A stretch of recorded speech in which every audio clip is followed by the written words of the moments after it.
நம்ம எல்லாருமே ஒரு டைம் டிராவல் பண்ண போகிறோம். கண்ணை மூடிக்கோங்க.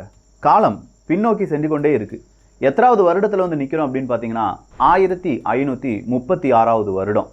சவுத் அமெரிக்காவில் இருக்கக்கூடிய மிகப்பெரிய ஒரு காடு, கொடூரமான காடு அப்படின்னு சொல்லலாம். வனவிலங்குகள் அப்படின்னு சொல்கிறதுல எல்லா வனவிலங்குகளுமே அங்கே இருக்குது. ஸோ அந்த ஒரு காட்டை ஒரு 500 இராணுவ வீரர்கள் ஜிம்னேஸ் டி கொசோடா அப்படிங்கிறவனுடைய பெயரில் அவர் சொன்ன அந்த ஒரு நிர்பந்தத்துக்காக அழிச்சிட்டு இருக்காங்க. அந்த 500 இராணுவ வீரர்களும் அந்த காட்டை அழிப்பதற்கான காரணம் வேறொன்று இருக்குது. அந்த காட்டுக்குள்ள மர்ம மனிதர்கள் நடமாடுறாங்க அப்படிங்கிற ஒரு சின்ன செய்தி தான். அந்த மர்ம மனிதர்கள் பார்க்கறதுக்கு மனிதர்கள் மாதிரியே கிடையாது, ஏலியன்கள் மாதிரி இருக்காங்க அப்படின்னு சொன்ன அந்த செய்தி கிடைக்குது. ஸோ கொசோடா அவர்கள் 500 இராணுவ வீரர்கள் கூட அப்படியே தேடிட்டு இருக்கும்போது தான் 2 பழங்குடியினர்களை பார்க்குறாங்க. அந்த 2 பழங்குடியினர்களை பார்க்கும்போதே கொசோடா அவர்களுக்கு மிகப்பெரிய சந்தோஷம்.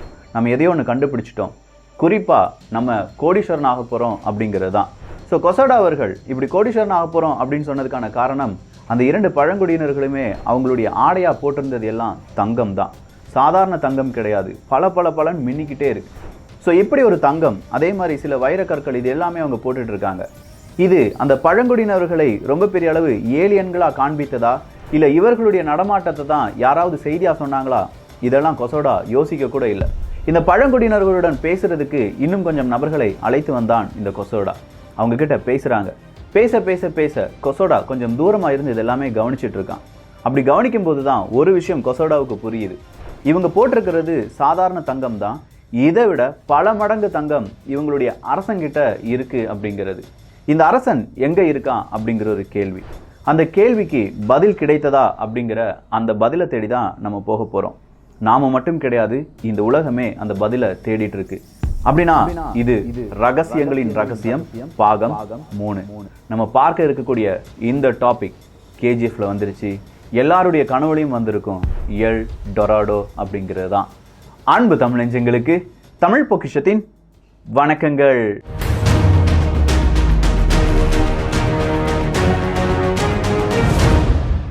எல் டொராடோவை பற்றி பார்க்கறதுக்கு முன்னாடி கேஜிஎஃப் பற்றி நம்ம பார்க்கணும். நிறைய விஷயங்கள் உங்களுக்கு தெரிஞ்சிருக்கும்.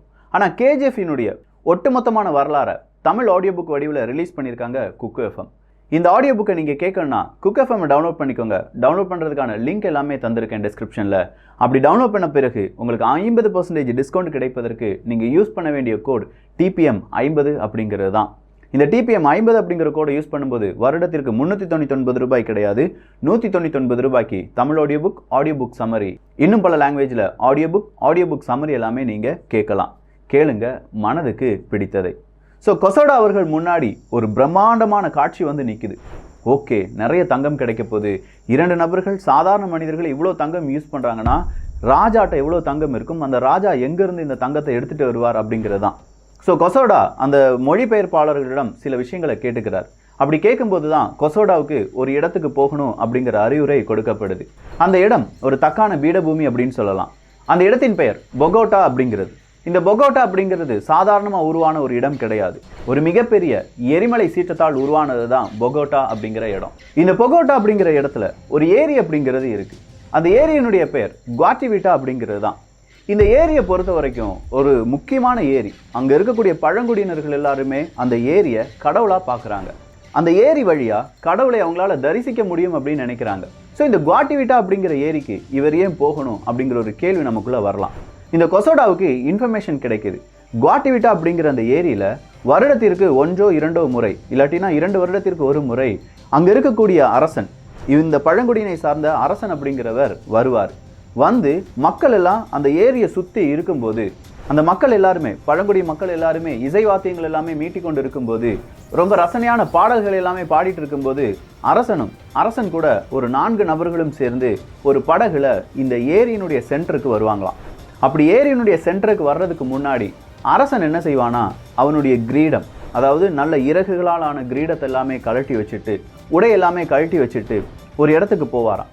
அந்த இடத்துலேருந்து அவர் வெளியில் வரும்போது உடம்பு ஃபுல்லாக தங்கத்தால் ஆன ஒரு விதமான டஸ்ட் அப்படிங்கிறது இருக்கும். அது மட்டும் இல்லாமல் தங்க அணிகலன்கள் அப்படிங்கிறதும் இருக்குமா. இதோடி மட்டும்தான் இந்த ஏரியில் படகுல வராரு அரசன் மற்றும் 4 நபர்கள். அப்படி வரும்போது இந்த படகை சுற்றி 4 இடத்துலையுமே தீ அப்படிங்கிறதுலாம் இருக்குமா. ஒரு கட்டத்தில் ஏரியினுடைய சென்டருக்கு வந்த பிறகு அரசன் கை காண்பிப்பார். அதுவரையிலும் இசை ஒலித்து கொண்டிருந்த பாடல் பாடிக்கொண்டிருந்த எல்லா நபர்களுமே சைலண்டாக மாறிடுவாங்க. அப்போது அரசன் என்ன செய்வார்னா அந்த குளத்துல விழுந்து குளிப்பார். அப்படி குளிக்கிறதுக்கு முன்னாடி அவருடைய அணிகலன்கள் எல்லாமே இருக்குல்ல, தங்கத்தாலான பலவிதமான பொருட்கள் இருக்குல்ல, அதை எல்லாத்தையுமே அந்த ஏரியினுடைய அந்த சென்ட்ரல் போர்ஷனில் வீசிடுவாராம். வீசிட்டு குளித்து எந்திரித்து ட்ரெஸ் மாற்றிட்டுலாம் இங்கே வருவார் அப்படின்னு சொல்கிறாங்க. இது ஒரு கற்பனை கதையா இல்லை உண்மையா அப்படிங்கிறத இந்த கொசோடா அப்படிங்கிறவர் மிகப்பெரிய அளவில் கேள்வியாக கேட்டு கண்டிப்பாக இது உண்மையாக தான் இருக்கும் அப்படின்னு சொல்லி இந்த குவாட்டிவிட்டா அப்படிங்கிற ஏரியை நோக்கி போகிறாரு. ஆனால் போகிற அந்த மனுஷன் ஏரிக்கு நடுவில் என்ன இருக்குது அப்படிங்கிறத கண்டுபிடிக்க முடியாமல் திரும்புகிறார். காரணம் என்ன? இவர் கூட போன நிறைய பேர் பசியால் பட்டினியால் எதுவுமே செய்ய முடியாத தருணத்தினால அவங்க எல்லாருமே திரும்ப வேண்டிய ஒரு கட்டாயத்துக்கும் நிறைய பேர் உயிரும் விட்டு விடுகிறார்கள். ஸோ கொசோடாவினுடைய இந்த பயணம் எல் டொராடோ அப்படிங்கிறத தேடின முதல் பயணம் பாதியிலேயே நீக்குது. இந்த எல் டொராடோ அப்படின்னா ஒரு தங்க மனிதன் அப்படின்னு சொல்லலாம், அப்படி இல்லைனா தங்க மாளிகை அப்படின்னு சொல்லி நாம் என்ன செஞ்சிட்ருக்கோம், இன்றளவும் தேடிட்டுருக்கோம். 1536 நடந்த இந்த சம்பவத்துக்கு பிறகு 1537 அடுத்த ஒரு வருஷத்திலேயே பிரான்சிகோ டி ஒரிலானா அப்படிங்கிறவர் என்ன செய்கிறார்னா இந்த தங்க நகரத்தை தேடி வாரார். ஏன்னா நிறைய இடத்துல இது டாக்கா மாறிடுச்சு. ஸோ தங்க நகரம் இருக்குது, தங்க ஏரி இருக்குது அப்படின்னு சொன்ன உடனே தான் இந்த ஒரிலானா அப்படிங்கிறவர் வாரார். அப்படி வரும்போது ஒரு படகுல வந்துட்டு இருக்கார். திடீர்னு அவருடைய படகுல 2 அம்பு வந்து விழுகுது. இந்த அம்பை வீசியது யார் அப்படின்னு சொல்லி பார்க்கும்போது ஒரு பெண், அதுவும் பழங்குடி இனத்தை சார்ந்த பெண். கிரேக்க தத்துவத்தில் இல்லாட்டி கிரேக்க இலக்கியத்தில் சொல்லியிருக்கிற மாதிரி ஒரு பழங்குடி இனத்தவர். அவங்க போட்டிருக்கிற ஆடையில தங்கம் அப்படிங்கிறது கூடுதலாக இருக்கு. ஸோ இந்த ஒரலேனாவும் என்ன நினைக்கிறாருன்னா, நாம் எங்கே வந்துட்டோம், இப்படி ஒரு இடத்துக்கு வந்துட்டோம், தங்க மாளிகைக்கு வந்துட்டோம், அவங்க கூட பேச்சுவார்த்தையில் ஈடுபடலாமே அப்படின்னு சொல்லி ஒரலேனா அந்த பழங்குடி பெண்ணிடம் பேச்சுவார்த்தையில் ஈடுபட ட்ரை பண்ணுறாரு. இந்த ஒரலேனா பார்த்த பெண்களுக்கு ஆமசோனாஸ் அப்படிங்கிற ஒரு பெயரையும் வைக்கிறார். ஆனால் இவருடைய பாஷை அங்கே இருக்கக்கூடிய பழங்குடியினர்களுக்கு புரியலை. இவர் நான் ஒரு தங்கத்தை தான் தேடி வந்தேன் அப்படின்னு சொல்லும்போது கடவுளுக்கு எதிராக இவர் ஏதோ செய்ய போகிறார் அப்படிங்கிறதுனால இவரை போட்டில் கட்டி வச்சு அனுப்பி விட்டுறாங்க. ஒரு கட்டத்தில் மறுபடியும் இந்த எல் டொராடோவை தேடி போன இந்த நபர் மீண்டும் அந்த இடத்துல ஒரு தோல்வியை மட்டுமே தழுவி பின்னோக்கி வருகிறார். அடுத்ததா இந்த எல் டொராடோவை தேடி போகிறது யார் தெரியுமா? குயின் எலிசபெத், முதலாவது எலிசபெத்தினுடைய மிக முக்கியமான ஒரு நபர். அவர் சொல்றார் குயின் கிட்ட, குயின் இங்கே வந்து நிறைய தங்கம் இருக்குன்னு சொல்கிறாங்க, நான் போய் தேடி பார்த்துட்டு வரேன் அப்படின்னு சொல்லிட்டு போகிறாங்க. இந்த வருடம் 1595 அப்படின்னு சொல்லலாம். கிட்டத்தட்ட 20-30 வருஷத்துக்கு பிறகு எல் டொராடோவை தேடி போகிறாங்க வால்டர் ரேலிக் அப்படிங்கிறவர். இந்த வால்டர் அவர்கள் இப்போ என்ன செய்ய போகிறார் அப்படின்னு கேட்டிங்கன்னா, ரொம்ப நுட்பமான சில விஷயங்களை செஞ்சு பார்க்க போகிறார். அவருடைய திட்டத்தின்படி அந்த லேக், அந்த ஏரி இருக்குது பார்த்தீங்களா, அந்த ஏரியினுடைய தண்ணீரை வற்ற வைக்க வேண்டும். இப்படி எங்கேயாவது ஒரு வரலாறை தேடி இருக்காரா அப்படின்னு பார்த்தா 1536-37 தேடின பிறகு 1580 ஆண்டோனியா அப்படிங்கிற ஒரு நபர் 8000 மனிதர்கள் கூட இந்த எல் டொராடோவை தேடி போறார். இந்த 8000 மனிதர்களும் சேர்ந்து அந்த குவாட்டவிட்டா அப்படிங்கிற ஒரு ஏரி இருந்துச்சு பார்த்தீங்களா, அதுல சின்னதா ஒரு பாதையை மாற்றி அந்த குவாட்டவிட்டா அப்படிங்கிற அந்த ஏரியினுடைய தண்ணீரை வற்ற வைக்கிறாங்க. அப்படி வற்ற வைக்கும்போது ஆண்டோனியோ அப்படிங்கிறவருக்கு ஏரியிலிருந்து கொஞ்சம் கொஞ்சமா தண்ணீர் இறங்க இறங்க இறங்க தங்கம் அப்படிங்கிறது கிடைக்க தொடங்குகிறது. ஸோ கரையிலேயே இவ்வளோ தங்கம் கிடைக்குதுன்னா அந்த தண்ணீரை இன்னும் கொஞ்சம் வெளியேற்றுங்கள் அப்படிங்கிற உத்தரவை பிறப்பிக்கிறார் ஆண்டோனியோ. அப்படி ஆண்டோனியோ பிறப்பித்த உத்தரவால் இந்த தண்ணீர் வரக்கூடிய பாதை அகலப்படுத்தும் போது அங்கே லேண்ட்ஸ்லைட் அப்படிங்கிறது நடந்துருது. ஸோ நிலச்சரிவு ஏற்பட்டு அந்த குளமும் மூடுது. அதில் வேலை செய்த கிட்டத்தட்ட ஒரு 3000 மனிதர்கள் இறந்துடுறாங்க. வேற வழியே இல்லாமல் ஆண்டோனியோ அவருக்கு கிடைச்ச கொஞ்சோண்டு தங்கத்தை மட்டுமே எடுத்துட்டு ஊருக்கு திரும்புகிறார். இந்த செய்தி தான் பிரிட்டிஷ் வர பரவி இருக்கு. ஸோ அதனால தான் 1580 இவ்வளோ பெரிய சக்ஸஸ் கிடைச்சிச்சுன்னா 1595 நமக்கும் சக்ஸஸ் கிடைக்கும் அப்படின்னு சொல்லி வால்டர் இங்கே வந்து எல் டொராடோவை தேட போகிறார். ஆனால் வர்ற வழியில் இந்த பிரிட்டிஷனுடைய சோல்ஜர்ஸ் அங்கே இருக்கக்கூடிய அந்த வனப்பகுதிக்கு ஈடு கொடுக்க முடியாமல் கொஞ்சம் பேர் திரும்பி ஊருக்கே ஓடுறாங்க. அந்த ஏரி குவாட்டிவிட்டா அப்படிங்கிற ஏரி கொஞ்சம் லேண்ட்ஸ்லைடு வந்து மூடிடுச்சு அப்படின்னு சொல்லி பார்த்தோம் பார்த்தீங்களா.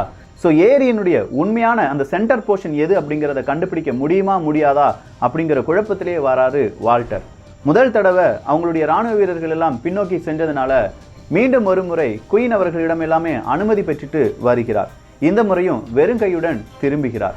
இப்படி 2 முறை வெறும் கையுடன் திரும்பினால வால்டர் அவர்களுக்கு மரண தண்டனை அப்படிங்கிறது கொடுக்கப்படுது. ஸோ 16வது நூற்றாண்டு வரை இந்த எல் டொராடோவை யாருமே கண்டுபிடிக்கல. இப்படி வருடங்கள் உருண்டோடி போகுது. நிறைய பேர் வாராங்க, எல் டொராடோவை தேடி போறாங்க, தோற்கிறார்கள், உயிரை விடுறாங்க. அடுத்ததா கிட்டத்தட்ட ஒரு 400 வருடங்களுக்கு பிறகு 1898 மறுபடியும் இந்த எல் டொராடோ அப்படிங்கிறதுனுடைய பேச்சு ரொம்ப பெரிய அளவில் அடிப்படுது. எல் டொராடோவை தேடி 1898 போகிறாங்க, வெற்றி கிடைக்கல. 1910-17 இந்த காலகட்டத்தில் ஒரு பெரும் படை எல் டொராடோவை கண்டுபிடிச்சே ஆகணும் அப்படிங்கிற பெயரில் அங்கே போகிறாங்க. அவங்களுடைய கிராட்டிவிட்டா அப்படிங்கிற ஏரியை கண்டுபிடிச்சிட்டாங்க. இந்த டைம் அவங்க சைடோரமாக தண்ணீர் போகிறதுக்கு பாதை வெட்டலை. அதுக்கு பதிலாக இவங்க அந்த கிராட்டிவிட்டா அப்படிங்கிற ஏரிக்கு நடுவில் பெரிய ஒரு குழி அப்படிங்கிறத தோன்றாங்க. இப்படி குழி தோண்டணும்னா ஒரு பெரிய படை தானே வந்திருக்கணும் அப்படின்னு கேட்டால் அங்கேயும் பிரிட்டிஷ்காரங்க தான். இங்கிலீஷ் கம்பெனி கான்ட்ராக்டர் லிமிடெட் அப்படிங்கிற ஒரு நிறுவனம் தான் இந்த எல் டொராடோவை நாங்கள் தேடித்தாரோம் அப்படின்னு சொல்லி வந்தவங்க. ஸோ இந்த இங்கிலீஷ் கம்பெனி கான்ட்ராக்டர் லிமிடெட் அப்படிங்கிற இந்த நிறுவனம் நிறைய எக்யூப்மெண்ட்ஸ் எல்லாம் கொண்டு வந்து பெரிய பெரிய குழிகள் அப்படிங்கிறது இந்த ஏரியினுடைய பல சைடில் தோண்டி அப்படி அந்த குழியை வேறொரு பாதைக்கு கொண்டு வந்து அதன் வழியாக தண்ணீர் அப்படிங்கிறத லீக் பண்ண வைக்கிறாங்க. ஒரு கட்டத்தில் இந்த ஏரி என்ன ஆயிடுச்சு, முழுவதுமாக வற்றிருச்சு. அப்படி தண்ணீர் கொஞ்சம் கொஞ்சமாக இறங்க இறங்க இறங்க இவங்களுடைய பார்வை விரிந்து கொண்டே இருக்குது. ஏன்னா அவ்வளோ சின்ன சின்ன பொருட்கள், சின்ன சின்ன தங்கங்கள் அப்படியே கிடைச்சிட்டு வரும்போது நடுப்பகுதியில் நிறைய தங்கம் கிடைக்கும் அப்படின்னு சொல்லி நினச்சிட்டு இருக்காங்க. ஆனால் மறுபடியும் ஒரு ட்விஸ்ட், இவங்களால தண்ணீரை மட்டும்தான் வெளியேற்ற முடிந்தது.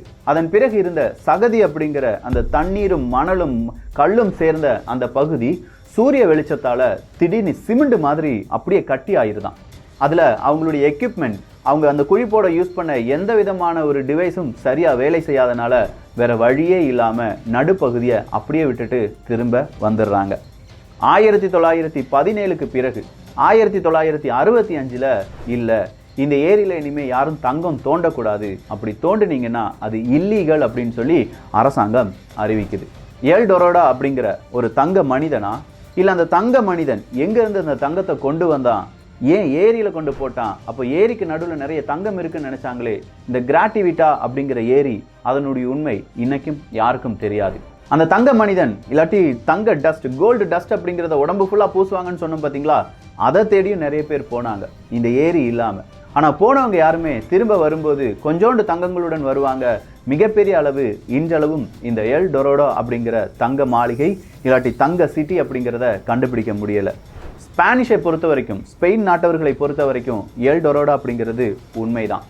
இன்கா இனத்தவர்கள் தான் இதை செஞ்சிருப்பாங்க, இல்லாட்டி இப்படி ஒரு கோல்டன் சிட்டியை உருவாக்கியிருப்பாங்க அப்படிங்கிற கதைகளும் இருக்கின்றன. மனோவா அப்படிங்கிற ஒரு இனத்தை சார்ந்தவர்கள் இங்கே கூடுதலாக வாழ்ந்திருக்கலாம் அப்படின்னும் சொல்லப்படுது. ஆனால் இன்னைக்கும் இது எல்லாமே மர்மம், ரகசியம். எல் டொராடோ இவ்வளோ பெரிய கதை, இதுக்கு பின்னாடி நமக்கு தெரிஞ்ச விஷயங்களை இவ்வளோ இருந்தா திருட்டுத்தனமா இந்த இடத்துக்கு, இந்த கிராட்டிவிட்டா அப்படிங்கிற ஏரிக்கு, இல்லை இந்த கிராட்டிவிட்டா சுற்றி இருக்கக்கூடிய பலவிதமான காட்டுப்பகுதிகளுக்கு யாரெல்லாம் போயிருப்பாங்க, எவ்வளவு தேடுதல் நடத்தியிருப்பாங்க, ரொம்ப வியப்பான ரகசியமாக இருந்தது அப்படின்னா நீங்களும் உங்கள் நண்பர்களுக்கு இதை பகிரலாம். ஸோ ஓவராலாக இந்த ஒரு வரலாறை பற்றிய உங்களுடைய கருத்துக்கள் இங்கே வரவேற்கப்படுகின்றன. எல்லோரும் தமிழ் பொக்கிஷத்தில் இணைந்திருங்கள். நல்லதை பகிர்ந்து நல்ல சமுதாயத்தை உருவாக்குவோம். நன்றி, வணக்கம்.